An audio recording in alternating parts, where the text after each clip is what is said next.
Hi guys! Ngayon nga pala gagawa tayo ng FFJ at FPJ, which means fermented fruit juice and fermented plant juice. So tara!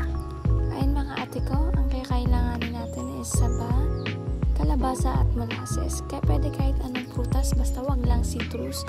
So yung ibang mga kailangan guys na nakikita nyo sa lamesa, mamaya explain natin kung para saan sila. Siyempre unang-una magsuot tayo ng PPE at kung mga kailangan natin maghugas ng kamay or maglagay kayo ng alcohol para masanitize at maiwasan natin ang contamination. Wala nga pala ko guys dyan gloves, kaya ginamit ko na lang is yung 8x11 ni mamang plastic. Ayan, at nakapaghugas naman ako ng kamay niyan kaya safe at malinis na yun mga ate ko.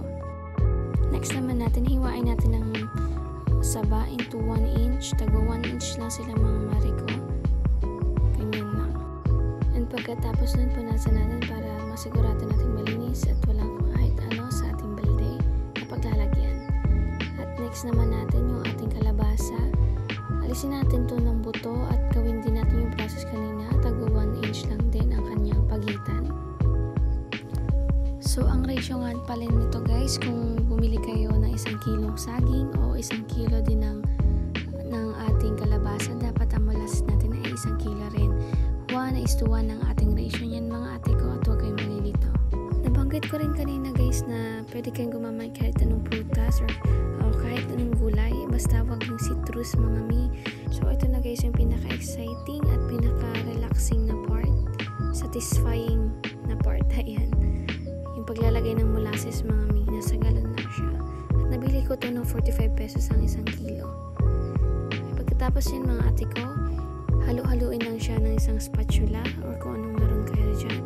Halu-haluin niya lang hanggang sa makot niya lahat ng prutas na nandyan. At pagkatapos nga nun, punasan na lang natin yan ng malinis. At lagyan natin ng pabigat. Kung wala kayong net, maglagay na kayong kulambo at bato para hindi siya umangat. Ayun, para makipasure natin na mababad talaga sa molasses.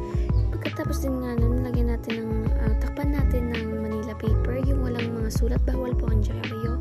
Kasi meron siyang mga print. Dapat wala siyang print mga ate ko. Yung malinis talaga. Lagyan natin siya ng Manila paper. At pagkatapos naman natin masecure yan, pumunta na tayo sa ating paglilabeling. 2 weeks yan mga mare ko bago nyo siya i-harvest. I-ferment natin siya ng 2 weeks. Kung nag-start kayo ng 9, matatapos tayo ng 16 yan. Pwede nyo na siyang i-harvest ng 16. At gumawa naman nga tayo ng FPJ, which is fermented plant juice. At ang mga kailanganan natin is banana trunks. Ayan, mga legumes like madre de cacao at malunggay. Pwede kayong gumamit kahit anong legumes yan mga ami. Basta hindi din siya citrus. Ayan. Katulad din kanina, 1 kilo din gagamitin natin at 1 kilo din ng molasses. Ayan, hinati din natin siya. Same process lang kanina. Kailangan natin siya hatiin into tago 1 inch lang mga sisi ko. At ilagay natin sila sa balde. Malinis na balde. Katulad lang din kanina.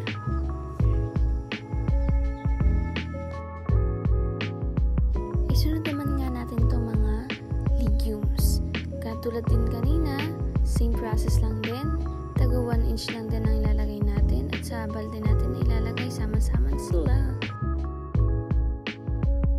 Pagkatapos niyan, sabay-sabay natin ibuhos ang ating pagmamahal katulad ng molasses sa ating mga pinagagawa sa buhay.